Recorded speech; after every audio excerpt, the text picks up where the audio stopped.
예수 그리스도께서 금요일에 십자가에 매어 달려 운명하시고 그날 일몰, 즉 해가 지기 전에 서둘러서 장사를 지내게 되었습니다. 미리 준비한 무덤은 아니고 예수님의 교훈을 따르며 예수님을 믿고 예수님 위에서 살아가던 이 아리마대 요셉이라고 하는 사람이 자신을 위하여 예비했던 그 무덤에 예수님을 장사 지내게 되었습니다. 그리고 그날 저녁부터 예수 그리스도의 시신은 무덤 속에 있었고 그리고 주일날 새벽까지 무덤 속에 계셨던 겁니다. 그러면 이 예수 그리스도의 죽으심은 도대체 누구 때문인가, 또 무엇 때문인가 하는 것에 대해서 우리들이 늘 생각하고 그 의미를 분명히 하고 있어야 되겠다 하는 것입니다. 오늘 우리가 읽은 성경 말씀은 예수 그리스도의 죽으심은 바로 우리의 죄 때문이다 이렇게 말씀하고 있습니다. 시종일관 한 사람의 범죄, 그 범죄로 말미암아 모든 사람들에게 죄가 왕노릇하고 그리고 사망이 그들에게 임하게 되었는데 모세의 율법이 있기 전에도 사람들은 이렇게 죽음을 맞이하고 있었다. 그 죽음이 그들의 죄를 증명하고 있다. 이렇게 논증을 하고 있습니다. 즉 율법과 상관없이 사람들은 이 죽음에 이르고 있으며 그 원인은 한 사람의 범죄 때문이었다 이렇게 이야기합니다. 한 사람의 범죄, 그것에 우리 모두가 그 죄와 똑같은 죄를 범한 적이 없습니다. 그런데도 불구하고 그 한 사람의 범죄와 우리가 상관이 있어서 죽음을 맞이하게 되고 죄의 왕노릇, 즉 죄가 우리의 존재, 또 우리의 생각, 우리의 삶을 주장하는 가운데에 있게 되었습니다. 그 원인은 무엇 때문이었을까? 또 한 사람이 순종하심으로 그로 말미암아 많은 사람이 의롭다 하심을 얻고 또 생명을 얻게 되었다 이렇게 말씀하고 있습니다. 그러면 도대체 한 사람의 순종이 또 그와 같은 결과를 가져오게 된 이유는 무엇일까? 학자들은 이 부분에 많은 연구를 하였습니다. 그리고 발견하게 된 것은 이것은 자연 법칙은 아니다라는 것이었습니다. 한 사람이 범죄함으로 많은 사람이 죄인이 되고 결국은 그 죄의 책임을 지고 죽음에 이르게 되었다라는 자연 법칙은 없다 하는 것이었습니다. 그리고 이것이 바로 행위 언약이라고 부르는 것이다라는 사실을 발견하게 된 겁니다. 행위 언약은 교리적으로는 성립된 것이 굉장히 늦게 성립된 교리입니다. 행위 언약이라고 하는 용어는 사실 17세기에 등장을 하고 그 개념이 17세기 때 분명하게 세워지게 됩니다. 그런데 이 행위 언약은 무엇이냐? 행위 언약은 하나님께서 이 창조한 이 인간과 더불어 하나의 언약을 계약을 맺으셨는데 그것은 순종을 조건으로 하는 이 축복의 계약이었다 하는 것입니다. 이럴 때 이 순종을 행위라는 말로 표현을 한 거지요. 순종을 조건으로 하여 축복의 계약을 맺으셨는데 이것을 행위 언약이라고 불렀던 것입니다. 하나님은 에덴 동산 중앙에 선악과를 두시고 이것을 따먹지 말라 했던 것입니다. 따먹지 말라.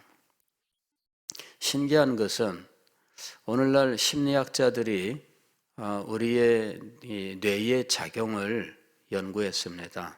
그랬더니 하지 말라라는 이 부정 명령으로 이야기하면 더 기억을 하고, 그걸 하지 말라면 자꾸만 더 떠올린다는 거죠.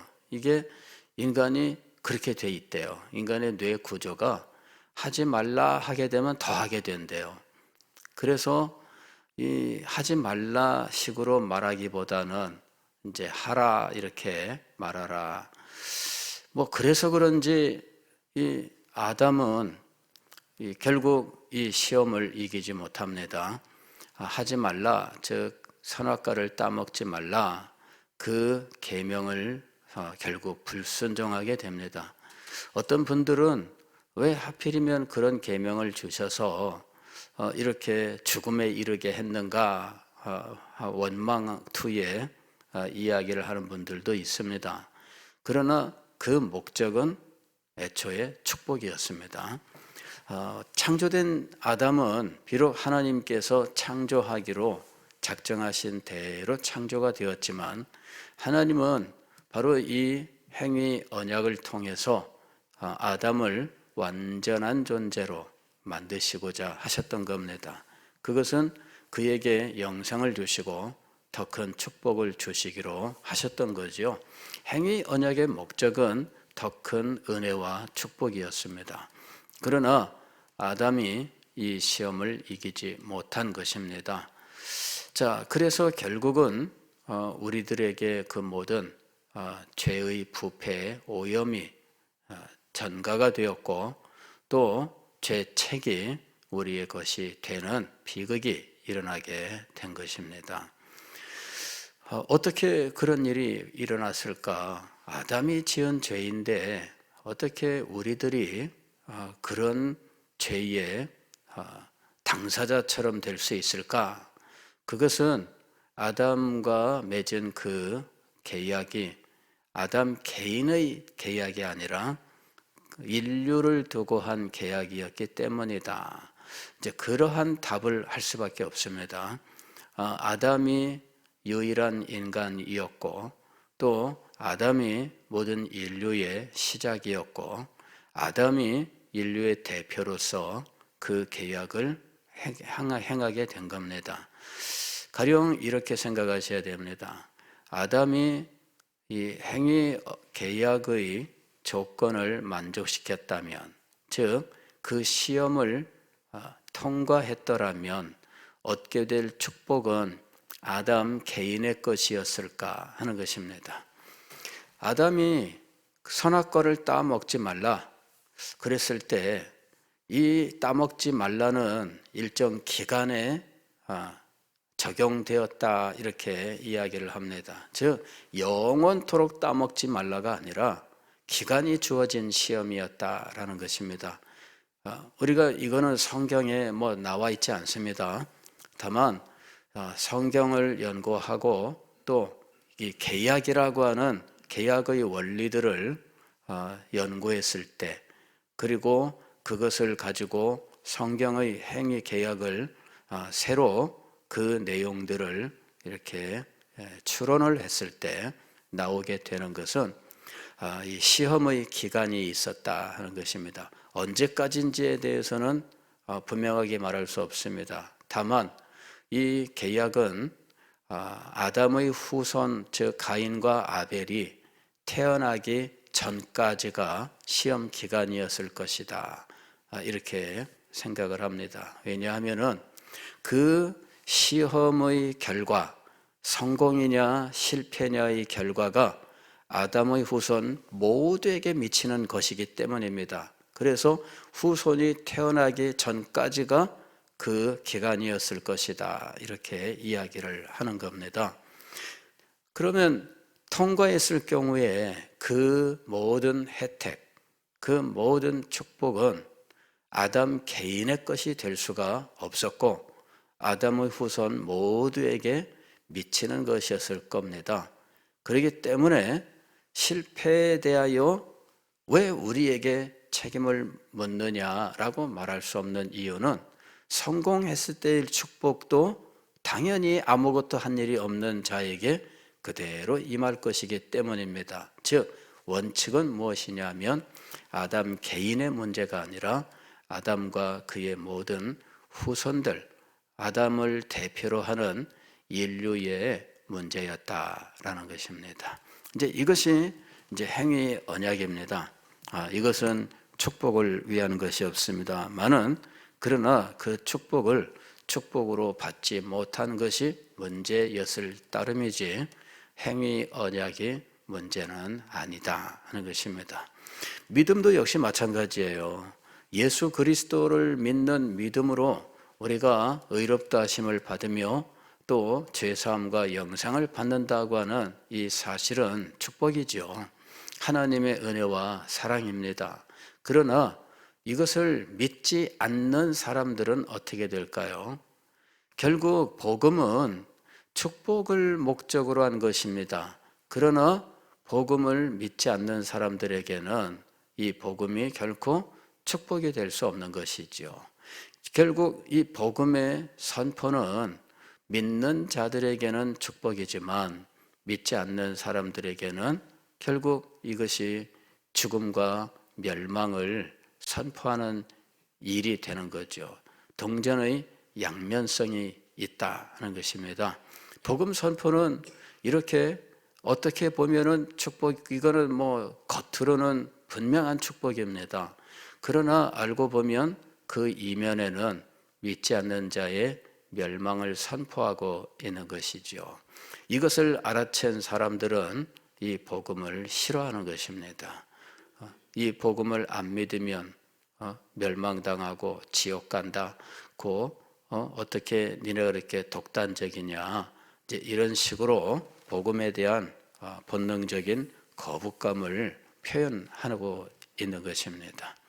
자, 예수 그리스도의 죽으심은 바로 이 아담으로부터 우리에게 오게 된 이 죄, 책임, 그리고 죄의 형벌, 죄의 지배, 이 모든 것들을 그치게 하는 것이었다는 겁니다. 그 방식은 예수 그리스도께서 우리가 죽어야 하는 이 죄의 형벌을 대신 감당함으로 이루어지는 일이었습니다. 대신 감당한다라는 것이 인간의 법체계 속에 존재하고 있는가? 많은 사람들이 연구를 했습니다. 인간의 법체계 속에는 대속의 원리가 있는가? 그래서 이 세상의 법이란 법은 다 찾아보고 연구를 했습니다. 그런데 연구를 아무리 하고 뭐 법이란 법을 다 뒤져봐도 인간 세상에 존재하는 법 안에는 대속의 원리는 없더라 하는 것입니다. 인간 세상의 모든 법은 죄를 지은 당사자가 죄값을 치르는 것입니다. 대속이라고 하는 원리는 인간 세상에 존재하지 않아요. 대속의 원리가 인간 세상에 존재하게 되면 이 세상은 더욱더 깊이 타락하게 됩니다. 왜냐하면 과거에도 이 속임수로서 이런 죄값을 대신 치르는 일들이 있었습니다. 뭐 소설 같은 것 속에도 등장하지만은 어떤 사람이 부자가 있는데 그 아들이 밖에 나가서 누군가 사람을 어떻게 때려 죽였다. 그래서 이 사람이 형벌을 받아야 되는데 가난한 집안의 사람, 그 사람에게 돈을 주고 네 아들을 대신 좀 보내자. 이를 가지고 대신 보내는 거죠. 그 부자의 아들은 살고 가난한 사람의 아들은 대신 죽으러 가는 이런 일들. 근데 여러분, 인간 세상에 그런 일들은 누가 봐도 부조리죠. 그렇잖아요? 어떻게 멀쩡한 사람이 가난하다는 이유로 이 죽음에 내몰려야 될까?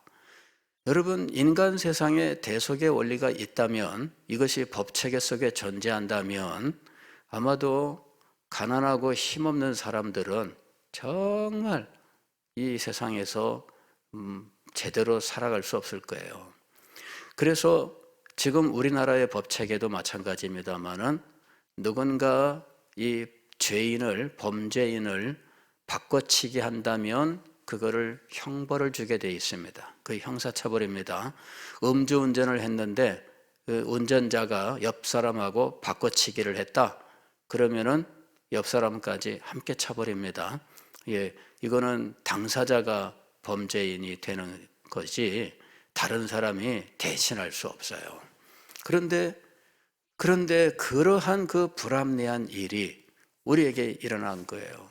예수 그리스도의 죽으심은 범죄인 당사자가 아닌 의로우신 분이 대신 죄값을 치른 사건이었다는 거죠. 인간의 법체계 속에는 존재하지 않아요. 인간의 법 감정으로도 이것은 용납할 수가 없습니다. 죄인이 여기 있는데 왜 엉뚱한 사람을 벌하느냐. 이렇게 되면 온 나라가 들끓을 것입니다. 더군다나 이 의인은 정말 의로운 분이고 죄가 없는 분이고 정말 아름다운 분이라면 더 할 것입니다. 그런데 예수 그리스도께서는 그 일을 행하신 거예요. 어떻게 그 일이 가능하게 되었을까? 그것은 하나님의 은혜와 사랑 때문이었습니다. 하나님의 은혜와 사랑 때문에 이 죄인들을 대신하는 이 일을 하나님께서 대속의 원리로 세우시고 하나님께서 그 원리로서 독생자를 내어 주셨던 것입니다. 이 문제가 불합리하다고 따질 수 있는 분은 오직 하나님 한 분밖에 없습니다.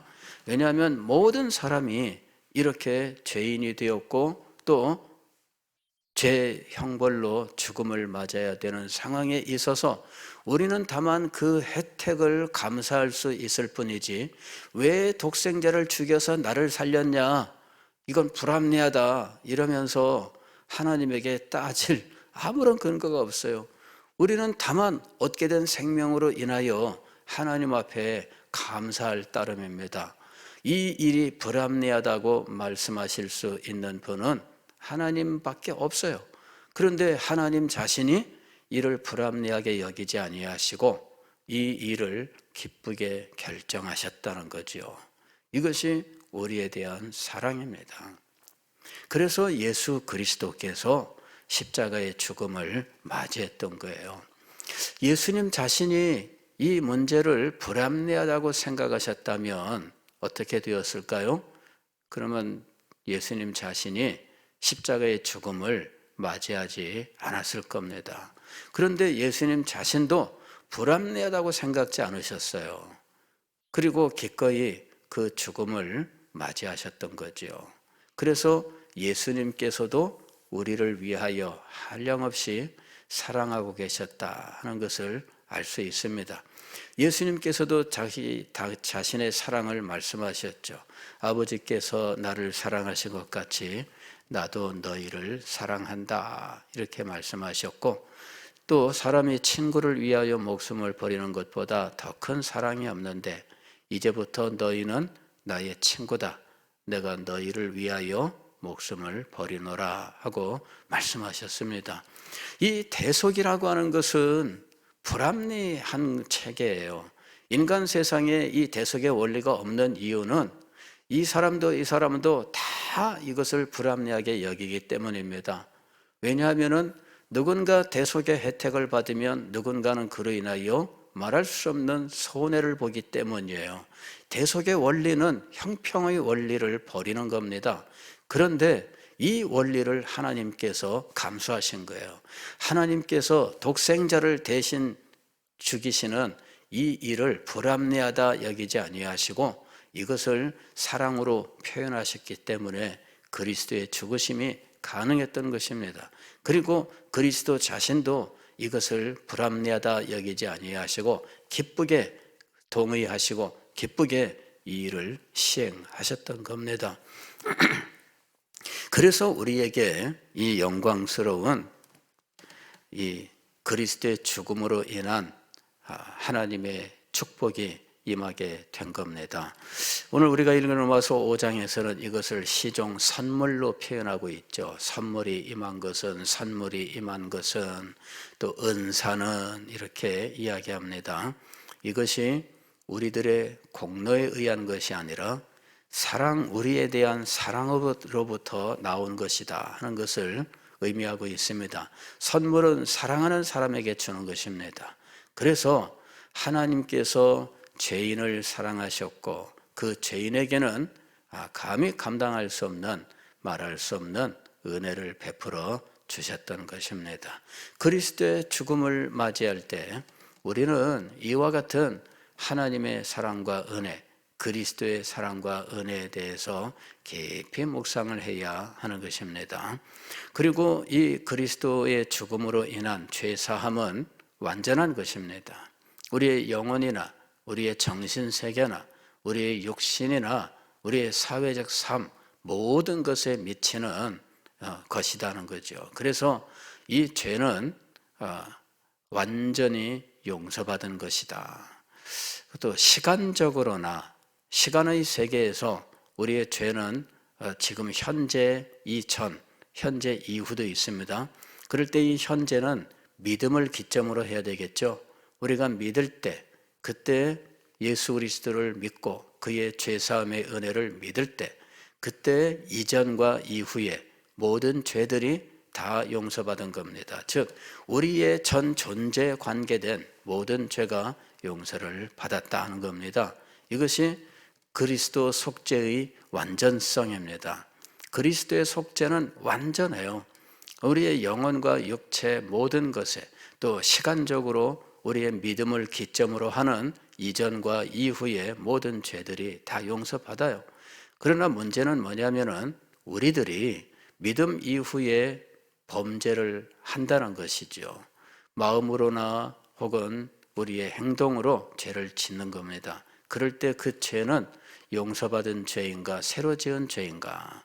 그는 이미 용서받은 죄입니다. 즉 이제는 우리가 아담의 범죄로 인하여 죄의 지배 속에서 죄를 지은 것이 아니다 하는 것입니다. 그러므로 우리는 그것에 대하여 내가 죄 때문에 벌 받는다 이렇게 말씀하셔서는 안 됩니다. 그것은 내가 지은 죄 때문에 벌 받는 것이 아닙니다. 그것은 그리스도의 십자가의 죽으심으로 다 그리스도께서 담당하신 거예요. 그리스도의 속죄의 완전함이 우리에게 그대로 적용되는 겁니다.